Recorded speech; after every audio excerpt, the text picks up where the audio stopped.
పెట్టుకునేవాడిని కాదు. ప్రతి సందర్భంలో రాజకీయాలు అనేటివి ఒడిదుడుకులు ఉంటాయి. మనం ఒకటి చెప్తే ఇంకోటి చెప్పేటోళ్ళు ఉంటారు. రాజకీయంలో గేమ్ రూలే అట్లుంటుంది. నేను ఫుట్బాల్ ఆడడానికి పోయినా, వాడు కాలుతోంది అంతుండని నేను బయట కూర్చుంటా అంటే నడుస్తా. ఫుట్బాల్ ఆట రూలే కాలుతుంది అనడం. రాజకీయాలలో కూడా కాళ్ళలో కట్టె పెట్టేది గేమ్ రూలే. ఎవరో ఒకరు పెడుతూనే ఉంటారు. ఆ కట్టె తీసి పక్కన వేసుకొని ముందలుకోవాలి. కానీ నా కాళ్ళలో కట్టె పెట్టి నేను బోర్లో పడతా. ఇక బోర్లో పడ్డా కాబట్టి నేను లేవను. మళ్ళా మీనాక్షి మేడం, మహేష్ గౌడ్ గారు వచ్చి మాకు చేయబట్టి లేపాలంటే ఇది కుదరదు. అధ్యక్ష, స్పష్టత ఉంది కదా. రాజకీయాలలో ఒక ఫండమెంటల్, ఒక బేసిక్ రూల్ ఉంటుంది. ఎవరో ఒకరు వచ్చి కాళ్ళలో కట్టె పెడుతుంటారు. దాన్ని ఏం మీరు పెద్ద సమస్యగా చూడకండి. అందరికీ ఉంది ఆ సమస్య. ఏఐసిసి అధ్యక్షులు రాహుల్ గాంధీ గారికి అప్పుడప్పుడు G23 అని శతకాలు పెడుతుంటారు. దేశం కోసం సర్వం ఇచ్చిన గాంధీ కుటుంబం మీదనే కాగితాలు పెట్టే పార్టీ. అంత స్వేచ్ఛ ఉంది కాంగ్రెస్లో.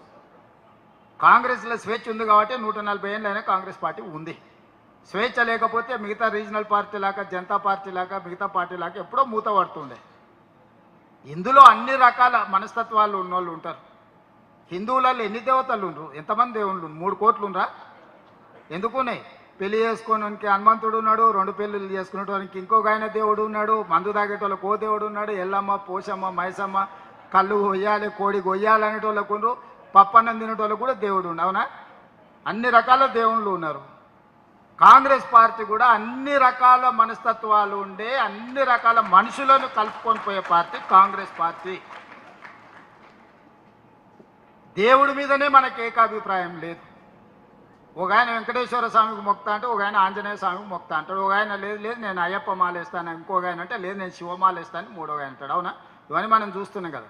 దేవుళ్ళ మీదనే మనకు ఏకాభిప్రాయం తీసుకురాలేకపోయినప్పుడు రాజకీయ నాయకుల మీద, జిల్లా అధ్యక్షుల మీద ఏకాభిప్రాయం ఉంటుందని నేను అనుకోను. కాకపోతే మంచి అభిప్రాయం అయితే ఉండాలి. మంచి అభిప్రాయం లేకపోతే ఇక అది మనకు ఉపయోగం ఉండదు.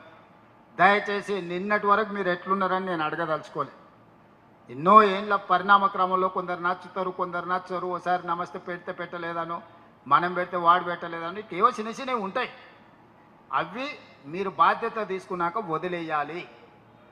ఈరోజు మీరు ఈ రోజు నుంచి మీరు ఛార్జ్ తీసుకుంటారు.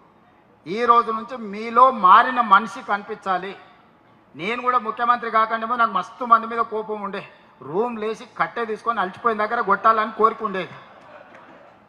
కొట్టే అవకాశం వచ్చినప్పుడు ఆలోచన చేయడం మొదలుపెట్టింది. ఇట్లా కొట్టి మన సమయం ఎందుకు వృధా, మన శక్తిని అంతా ఎందుకు వేస్ట్ చేసుకోవడం అని. కాబట్టి ప్రజలకు పనిచేసే పని మీద ఉన్నా. మీకు కూడా మీకు పదవి రాకముందు చాలా మంది మీద కోపం ఉండొచ్చు. ఇప్పుడు